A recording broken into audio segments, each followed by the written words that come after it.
बना करके रखा था 9 से 19 तक, और उनको हम पर भरोसा है। उनको हमारे उन 10 वर्षों के कार्यकाल को वो याद करते हैं, और 19 से 24 तक पूर्व मंत्री मिथिलेश ठाकुर के कार्यकाल से जब कंपेरिजन करते हैं तो उनको बड़ी प्रायश्चित करना पड़ता है कि मैंने एक ईमानदार नेता को खो दिया, जो आम गरीब गुरबा के आवाज़ को काफ़ी दुखता था, चाहे सड़क पर हो या सदन में उठाता है। जब मैं हारा भी था तो कई राजा महाराजा जो गरीब का जमीन लूटना चाहते थे, हड़पना चाहते थे, मैंने उनके साथ मिल करके आंदोलन किया, प्रदर्शन किया, धरना दिया, और अल्टीमेटली उन गरीब आदमी का जिनका जमीन सामंती लोग लूटना चाहते थे उसको उनसे निजात मिला। 2 अरब खर्चा किए वोट में लोगों को बांटे, लेकिन बाहर गढ़वा की जनता, देवतुल्य जनता, जिन्होंने रुपया को ठुकरा दिया, और भारतीय जनता पार्टी के सिंबल पर हम चुनाव लड़ रहे थे, हमको वोट देने का काम किया, और मैं यहाँ से चुनाव जीत गया। जनता ने हमें जिस उम्मीद पर और जिस भरोसा पर और जिस काम के लिए वोट दिया है, हम अगर उनके साथ न्याय नहीं कर पाएंगे उस दिन सत्यव्रत तिवारी इस्तीफा दे देंगे, मैं विधायक नहीं रहूँगा। चूँकि लोग हमें इसीलिए चुने हैं कि भाई भ्रष्टाचार जिस तरीक़ा से आज बढ़ा हुआ है, ब्लॉक में चले जाइए, 50% कमीशन है मनरेगा की योजना में, और 50% मनरेगा की योजना में कमीशन है, और उसका 20% पैसा यहाँ के शेखर जमवार डीसी साहब के खाता में पहले चला जाता है। इसीलिए भ्रष्टाचार के खिलाफ एक शब्द कभी मनरेगा के विरुद्ध कोई एक्शन यहाँ के डीसी का आप नहीं देखिए, और उसका मेजर हिस्सा पूर्व मंत्री मिथिलेश ठाकुर जी भी उस जेब जो भ्रष्टाचार से पैसा जनरेट होता था उस पाप का ये भी हिस्सा बनते थे।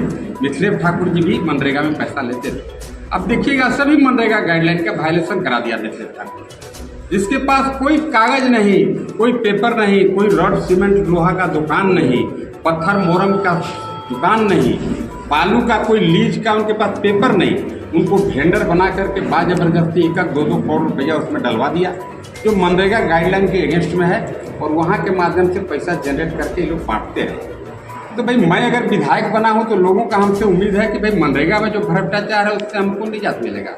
अभी जो परसों बैठक हुआ, झांसा का बैठक, मैंने वहाँ कहा और उपायुक्त को कि भाई मैंने आपको एक रिटेन में पत्र दिया था दिशा के बैठक में, मैंने कहा भाई दिशा के बैठक में, पिछले दिशा के बैठक में मैंने आपको एक पत्र दिया था, उसमें बारवाडी पंचायत चिनिया प्रखंड के 150 ऐसे लोगों का नाम है जिनको कुआं नहीं बना, कुआं है ही नहीं धरातल पर, पशु शेड धरातल पर है ही नहीं, और 100% पैसा का निकाल। उसके बदला में क्या किया, अभी एक रिपोर्ट जज हमको सबमिट किया उपायुक्त ने, और बोलता है कि अभी जो काम ऑनगोइंग है, जो 24-25 का योजना है, उसमें बहुत सारे काम अभी चल रहे हैं। अरे यार, मैं बोल रहा हूँ कि तुम्हारे कार्यकाल में जो 2 साल में जो चोरी हुआ, बिना काम के जो पैसा निकासी हो गया, उसका बाय नेम दिया हूँ मैं सूची बना करके, एक फलाना आदमी नाम है, इसका मोबाइल नंबर इतना है, इसके नाम पर कुआं का पैसा निकल गया, 100% इसको पता नहीं है, उस पर इसको तिलमिलाहट हो गया। तिलमिलाहट हो गया भाई, अब जनता के लिए आप काम करने के लिए आए हैं, आप जनता के नौकर हैं, इस बात को याद रखना चाहिए। जनता के गाढ़ी कमाई से आपका वेतन चलता है, उस वेतन से आपके बाल बच्चा परिवार का भरण पोषण होता है। आप जनता का नौकर रहिए ना, जनता के मालिक बनने का भरोसा आप काम मत करिए। इसी पर उनको तकलीफ हो गया कि तो चोरी में बाधा पहुंचा रहा है। वैसे ही सिमिलरली 2400 क्विंटल अनाज मेराल गोदाम से चोरी हो गया।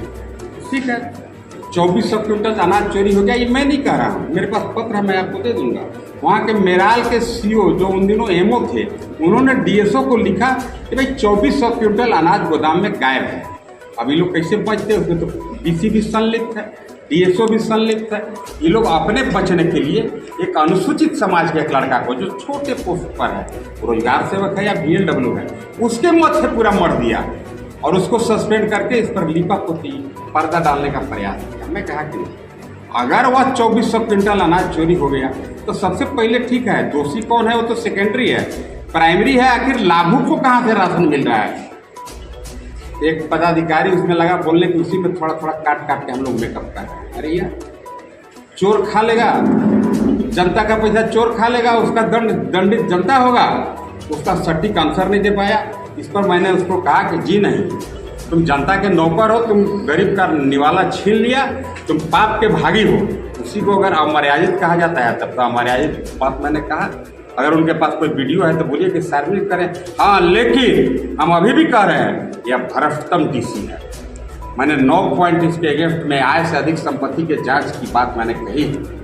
मैंने प्रधानमंत्री को, मैंने गृह मंत्रालय भारत सरकार को, ईडी को, सीबीआई को, इनकम टैक्स को, चीफ सेक्रेटरी झारखंड सरकार को इसके विरुद्ध लिखा है कि भाई आदमी जानते हुए आंख बंद इसलिए करता है कि उस करप्शन का मोटा रकम इसको मिलता है। एलपीसी के नाम पर क्या हो रहा है आपको पता है, कैसे लूट बचा हुआ है। आपका अपना जमीन है, बेचने जाइएगा, वहाँ पर दलाल के थ्रू सीओ आपको कह देगा कि इसमें आप लोग कई गो भाई हैं, 2 गो भाई हैं, फुआ कई गो हैं, 3 गो हैं, अब जाइए फुआ के कई गो बेटा है सबके ले आइए, तब एलपीसी बना के देंगे। तब काम में आपको उलझा देगा ताकि उसको आसानी से आप पैसा दे करके एलपीसी बनवा लीजिए। ये जो धक्का लूट चल रहा है, क्या इसमें डीसी को पता नहीं है? अगर डीसी को पता नहीं है तो हे भगवान हम पर बजर मार दे। अगर डीसी को पता है तू मत मुए, उतना चोर है, उतना चोर मुएगा भी तो ऊपर जाके गलती कर देगा। इतना करप्ट आदमी है। पूरे गढ़वा में जिस तरीका से लूट मचा हुआ है इस डीसी के संरक्षण में, हमें लगता है कि महापाप का ये भागी है। अभी आप देखिए एलपीसी तो ठीक है, एलपीसी अलग विषय है। राशन का चोरी हो गया 2900 क्विंटल 2200 क्विंटल, उस पर भी हम नहीं जा रहे हैं। अभी आप चलिए मनरेगा का 50% कमीशन कहिएगा, उसको करेगा, उसमें भी पता नहीं है। आज पीएम किसान सम्मान निधि जो 6000 प्रत्येक किसान को मोदी जी देते हैं, 2-2 हज़ार रुपया करके 3 बार में, यहीं पर चलिए आप बिशुनपुरा प्रखंड में अरबों रुपया दूसरे जिला में निकासी होकर के चला गया गलत तरीका, उसमें भी संलिप्त है ये डीसी। आखिर आप हेड मास्टर बने हुए हैं, मास्टर कौन काम नहीं कर रहा आप नहीं देखेंगे। अगर आप नहीं देख रहे हैं इसका मतलब आपकी मिली है, आपकी संलिप्तता है। ये सब बहुत तरह के आरोप इस पर है। मैंने कहा कि भाई वन विभाग के जमीन क्लियरेंस नहीं मिला, इसलिए गढ़वा से चिनिया सड़क 2.5 किलोमीटर आधा बना। आधा क्यों नहीं बना? डीसी बोला कि उसका एनओसी नहीं मिला है। डीएफओ तो कुछ बोला नहीं बेचारा, वो तो झूठ मूठ के उसका नाम बढ़ रहा है। डीसी बोला कि उसका वन विभाग का क्लियरेंस नहीं मिला। हम बोले तो हमको एक चीज़ बताइए डीसी साहब, यहीं पर आपका डेंटल मोड़ से लेकर के नावाडी तक जो चौड़ा सड़क बन रहा है, किसी रैयत को मुआवजा का भुगतान नहीं है। मैंने कहा कि उसको काम को मत करो, क्योंकि सरकार का गाइडलाइन है कि जब तक भूमि अधिग्रहण नहीं हो जाता है तब तक कोई काम प्रारंभ नहीं होगा। इसीलिए व्यवहारिक पहलू को समझिए कि भाई भूमि अधिग्रहण हो लगा, एक आदमी का सपोज उसी रास्ते में एक घर आता है, उसको घर का पैसा मिल जाएगा, फिर उसको 4 महीना का टाइम देना है ताकि वो आदमी कहीं दूसरे जगह घर बना सके, इसके बाद उसका अधिग्रहण होगा, तब माना जाएगा। ये किसी को पैसा दिया नहीं, बात जबरदस्ती एसपी साहब के लिख के दे दिया, वहाँ पर नक्सलाइट लोग लगे हुए हैं इसलिए जबरदस्ती रोड रोक रहे हैं। रैयत को नक्सलाइट कहता है, और जबरदस्ती लाठी के बल पर वहाँ पर आप देखिएगा रैयत के जमीन में माटी डाल के सड़क बना रहे। हम बोले कि पहलवान आप बनते हैं डीसी साहब गरीब आदमी के जमीन लूटने में, यानी मारिए नहीं वन विभाग को लगे, मुँह हो गया कुत्ता नियन हो गया। कुत्ता देहाती भाषा में हम लोग इधर कहते हैं, कुत्ता नहीं मतलब लजाने टाइप का हो गया। वो बोलता है कि आज देखिए कल फिर आज के अखबार में कि झांसा के वो बैठक कर दिया। अगर हम ही पूछ देंगे देखो झांसे के हमें सदस्य हैं, बेटा के इलाज में 2 को 50-50 लाख के चिप्स लगा है, तब बेटा सांस ले रहा है। अरे मतलब 1 करोड़ रुपया कहाँ पे लगा? ये झांसा का भय सत्येंद्र तिवारी को दिखाने का भूल गलत कर रहा है जमुआन। उसको पता नहीं है कि मैं बना हूँ करप्शन के खिलाफ लड़ने के लिए। मैंने मिथिलेश ठाकुर को भी यहाँ से रेट के भगाने का काम किया, चुनाव में अरबों रुपया खर्चा किया, लेकिन चुनाव हार गया। चर्चा तो यहाँ तक है कि माँ बहन को गाली दिया मिथिलेश ठाकुर, इसलिए गाली दिया शायद यह डीसी कमिटमेंट के साथ आया था कि हमको ले चलिए सर, डीसी बना के वोट मिले चाहे नहीं मिले मैं आपको जिता दूंगा। तो उसको गाली देने का हक है, अच्छा किया मिथिलेश ठाकुर गाली दिया, हम उस पर नहीं जाएंगे। आज इसी तरीका से आप देखिएगा सारे जिला में पूरा लूट का माहौल बना हुआ है। और मैं इसे अपना विजय नहीं मानता हूं बालू के इशू पर, लेकिन ये सच बात है कि बालू के इशू को मैंने काफ़ी प्रमुखता से पिछले विधानसभा सत्र में उठाया था और बाध्य किया जेएमएम सरकार को बालू ऑक्शन करने के लिए। हमको बता सकता है मिथिलेश ठाकुर यहाँ का डीसी, जब मैं विधायक नहीं था, रात भर गढ़वा में आप लोग देखते होंगे ट्रैक्टर हड़ाई चलता था, 2700 रुपया जमा करिए और रात भर बालू चोरी करिए। ये बाइटी में चोरी नहीं होता था, ये मुख्यमंत्री हेमंत सोरेन के कारण से चोरी होता था। सभी प्रमंडल वाइज एक माफिया को बहाल कर दिया गया। वैसे ही पलामू प्रमंडल में बालू और खनन माफिया था मिथिलेश ठाकुर। 6 साल तक 5 साल तक जेएसएमडीसी जिनके जिम्मे था बालू घाट का नीलामी करना, नहीं किया। मैंने विधानसभा में कहा इसमें मुख्यमंत्री की भी संलिप्तता है, अगर नहीं है तो JSMDC के उन सभी IAS पर आप कार्रवाई करिए जिन्होंने 5 साल तक 6 साल तक टेंडर फाइनलाइज नहीं किया, ताकि बालू का कालाबाजारी आसानी से चलते हैं। लेकिन अभी मैंने बात भी किया विधानसभा में, मुख्यमंत्री ने माना, अखबार में भी मैंने देखा कि मुख्यमंत्री ने माना कि बहुत जल्द हम बालू घाट का ओपन कर देंगे, पूर्ववत बालू चले। वो गारंटी नहीं है करेगा कि नहीं करेगा, अभी कह रहा है। हम तो वो कहे कि 10 तारीख के बाद तो NGT का रोक लग जाएगा, तो कब करेगा टेंडर है वो ऑप्शन? ये तो लागल है कि गाँव दारू बेचेंगे ताकि पिए वाला के दिक्कत न हो सके। नहीं वो पिए ला मन होगा स्वयं मर्द छींक लेगा जब बगल में दुकान रहेगा। ये है विषय, इस पर सरकार को ध्यान नहीं है। और खास करके गढ़वा जिला के परिप्रेक्ष्य में मैं यही कहूँगा, अधिकांश वही अफसर हैं जो मिथिलेश ठाकुर द्वारा पोषित हैं, जिनके संलिप्तता से साठ-गांठ से यहाँ के गरीब जनता का शोषण, जमीन के औने पौने दाम पर रजिस्ट्री करा लिया जाता है। गैर मजरूआ जमीन अभी भी ऑनलाइन नहीं होता है। विधानसभा में मुख्यमंत्री बोलेगा कि गैर मजरूआ जमीन ऑनलाइन हो जाएगा, कहाँ होगा? इसका हो रहा है, आज ऑनलाइन नहीं हो रहा है, रजिस्टर टू फाड़ दिया जा रहा है, गरीब गुरबा की जमीन हड़पा जा रहा है। यहीं पर सहेजना में चलिए, दबंग लोगों ने 1.5 एकड़ जमीन पाल का लूट रहा, मैं खड़ा हो गया, मत लूट, नहीं लूटने पाओगे।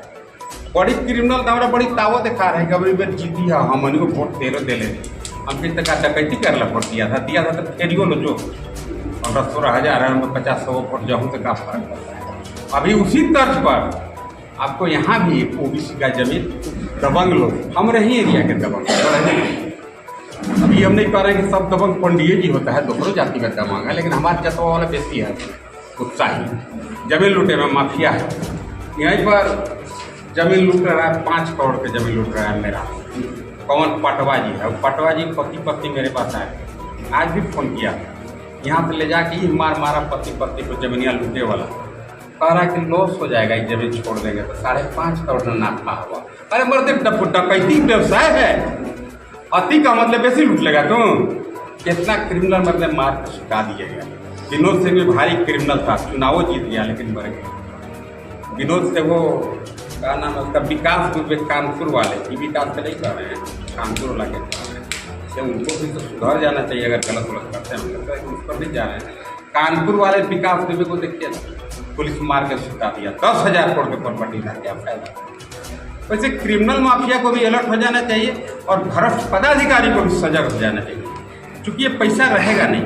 कई IAS अफसर जेल जाके मर गए। कि जमुआ साहब कौन खेत के मुरई है, मैं कल बैठक में उनको कहा था, देखिए आपसे कम करप्ट थी पूजा सिन्हा, उन्होंने मनरेगा घोटाला लोहरदगा जिला में किया, अभी देखिए जेल काट रही है। अभी विनय चौबे देखिए जेल चल गए, डायरेक्ट IAS है। अरे हम ही नहीं कह रहे प्रमोटी मैंने खराबे होता है, लेकिन ईमानदारी अगर शेखर जमुआर नहीं आदमी अगर प्रमोटी IAS बन के DC बनेगा, ये दुर्भाग्य है। सभी प्रमोटी लोगों के गाल पर ये तमाचा है, फिर आम लोगों का प्रमोटी IAS के प्रति विश्वास कम होगा। मैं आपके माध्यम से यही कहूँगा कि झांसा का भय स्वतंत्र तिवारी को मत दिखाना। मैं जनता का प्रतिनिधित्व करता हूँ, मैं जनता के बीच का व्यक्ति हूँ। हमें लोगों ने जिस विश्वास के साथ वोट दिया है उसके लिए मैं लड़ाई करूँगा। मैं तो खुद कह रहा हूँ, अगर इन तमाम चीज़ों पर मैं नियंत्रण नहीं कर पाया, राशन का कटौती मैं बंद नहीं कर पाया, ये जो LPC वाला इशू को पूरा समाप्त नहीं कर पाया, बालू को फ्री नहीं करा पाया, अगर खुद इस्तीफा दूंगा, क्योंकि हमें लगेगा कि मैं अपना दायित्व का निर्वहन ठीक से नहीं कर पा रहा। लेकिन मरते दम तक लड़ने का प्रयास करूंगा, क्योंकि मैं वोट से नेता बना, पैसा से मैं नेता नहीं बना। अगर पैसा के प्रतियोगिता होता तो मिथिलेश ठाकुर से कोई कैसे पूरेगा। 5200 करोड़ रुपया चुरा लिया। हम नहीं कह रहा है, ED कह रहा है। 100-200 करोड़ वोट में लगाइए देगा तो गड़गवार का वोट टूटल नहीं है, लेकिन यहाँ के जनता धूल चटाया, उसको बताया जब तुम्हारा पैसा काम नहीं करेगा यहाँ पर। और वो लोग बार बार हम देखते हैं, JMM वाले बोलते हैं, सत्येंद्र तिवारी कहते हैं कि 10 साल जौन किए तौने करेंगे। हाँ, हमारा 10 साल के कार्यकाल देख के लोग हमको वोटें दिए हैं कि हमको वही वाला कार्यकाल चाहिए जिसमें करप्शन नहीं था, जिसमें क्रिमिनल रंगदारी जेल काटते थे। कुछ रंगदार अभी बहरी घूमल चल रहे हैं, हम देख रहे हैं। उन्हीं लोग के लिए CCA कानून बना है, क्राइम कंट्रोल एक्ट। नहीं, सब वहीं पर खेला जाएंगे क्रिमिनल में। क्रिमिनल वन का हम ये कह रहे हैं कि हमारे विधानसभा छोड़ के भागे, जमीन फमीन लूट के और पति बने के चक्कर तो मत रहे, हम नहीं लूटने देंगे। जरूरत पड़ेगा हम अपन बॉडीगार्ड ले जाके क्रिमिनल के मरवा देंगे। हम ओकरे विधायक हैं। लेकिन क्रिमिनल प्रशासनिक पदाधिकारी जो आपस में साठगांठ चला रहे हैं, पूरा लूट रहे हैं विधानसभा को, मैं तो लाठी वार्निंग दूंगा कि लूट में आप साथ मत दीजिए। ये तो ये सतंदर तिवारी है, दबेगा नहीं। जरूरत पड़ेगा मैं 4 लाख जनता को उतार दूंगा। कहाँ डीसी साहब लीगल पैसा जमा किया है, बहन के नाम पर किया है कि पहुना के नाम पर किया है कि बेटी के नाम पर जमा किया, नहीं पता है। लेकिन ये मोदी है, मोदी के ज़माना में मनी ट्रेल होता है। इनका पैसा कहाँ कैसे घूम के जमा हुआ है, तब हो जाएगा। इसीलिए मैंने प्रधानमंत्री को, गृह मंत्रालय को, ईडी, सीबीआई, इनकम टैक्स को पत्र दिया है कि बेचारे तो जेल में जेबे करेंगे। अब मुँह जाए हम नहीं कह रहे हैं, जियत रहे बेचारे, लेकिन अधिकांश भ्रष्ट अफसर जो जेल के साथ जेल में मुँह जाए। तो आपको झांसा का भय मत दिखावे कि डीसी साहब की तरह पर हुई। मैं तो वन प्रमंडल पदाधिकारी को कुछ बोला नहीं, तो फिर क्या अमरजादित हो गया? अमरजादित यही हो गया कि डीसी के चोरी के कमीशन पर धापा हो गया। मैं कहा कि 5 किलो के बदला 5 किलो राशन देना होगा। अगर इसी को गाली कहते हैं तो गाली समझे। हम रहेंगे या तो भ्रष्ट और झांसा के अफसर रहेंगे, यही हमें टकरावा ही ना बचा।